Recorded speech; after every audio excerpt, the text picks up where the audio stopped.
নমস্কার সকলকে। নতুন বছরের শুভেচ্ছা জানাই। সকলের নতুন বছর খুব খুব ভালো কাটুক। এবার বলবো তুলা রাশির জন্য 2025-এর এই প্রথম মাসটি কেমন কাটবে। কর্মক্ষেত্রের দিক থেকে আপনাদের এই মাসে কিছুটা চ্যালেঞ্জের সম্মুখীন হতে হবে।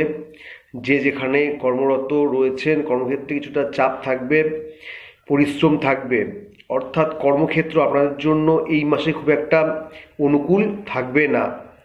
তবুও আপনাদের ধৈর্য ধরে কাজ করা প্রয়োজন, কিছুটা সহ্য শক্তি বাড়াতে হবে, না হলে সমস্যা আরও বাড়বে। ব্যবসা যারা করছেন, বিশেষ করে যারা শেয়ারের ব্যবসার সাথে যুক্ত, সেখানে একটা লাভ হওয়ার সম্ভাবনা রয়েছে। এছাড়াও যারা অন্যান্য ব্যবসা করছেন সেখানেও কিছুটা লাভ হওয়ার, কিছুটা ভালো ফল পাওয়ার সম্ভাবনা রয়েছে আপনাদের। আর্থিক দিক থেকে এই মাস তুলা রাশির জন্য খুব একটা শুভ নয়।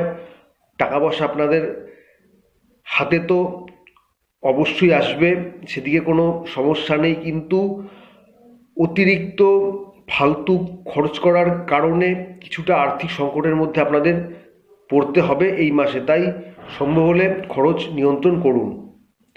শিক্ষার্থীদের জন্য এই মাসটি খুব একটা শুভ নয়। যদি লেখাপড়ায় ভালো ফলাফল পেতে চান তাহলে লেখাপড়ায় আরও পরিশ্রম বাড়াতে হবে, অধ্যবসায় মনোযোগ এগুলো বাড়াতে হবে। প্রতিযোগিতামূলক পরীক্ষার জন্য যারা চেষ্টা করছেন তাদের এই মাসে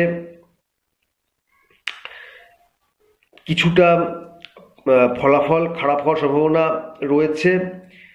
যদি সম্ভব হয় তাহলে এই সমস্ত পরীক্ষাগুলোতে না যাওয়ার চেষ্টা করা উচিত। পারিবারিক ক্ষেত্র মধ্যম প্রকার, কারোর সাথে তেমনভাবে সম্পর্ক ভালো না হলেও বড় কোনো সমস্যা হওয়ার সম্ভাবনা কিন্তু আপনাদের এই মাসে নেই। প্রেম ভালোবাসার ক্ষেত্রে তুলা রাশির জাতক জাতিকাদের মধ্যে মধুরতা বা ঘনিষ্ঠতার ঘাটতি দেখা দেবে, ভালোবাসার ঘাটতি দেখা দেবে। যারা বিবাহিত রয়েছেন সেখানে সম্পর্কের মধ্যে ঘনিষ্ঠতার অভাব থাকবে। সম্পর্কে যে একটা দূরত্ব সেটাও কিন্তু আসতে পারে। এক কথায় বলতে গেলে প্রেম জীবন বা বিবাহিত জীবন তুলা রাশির জন্য এই মাসে খুব একটা শুভ নয়। শারীরিক দিক থেকে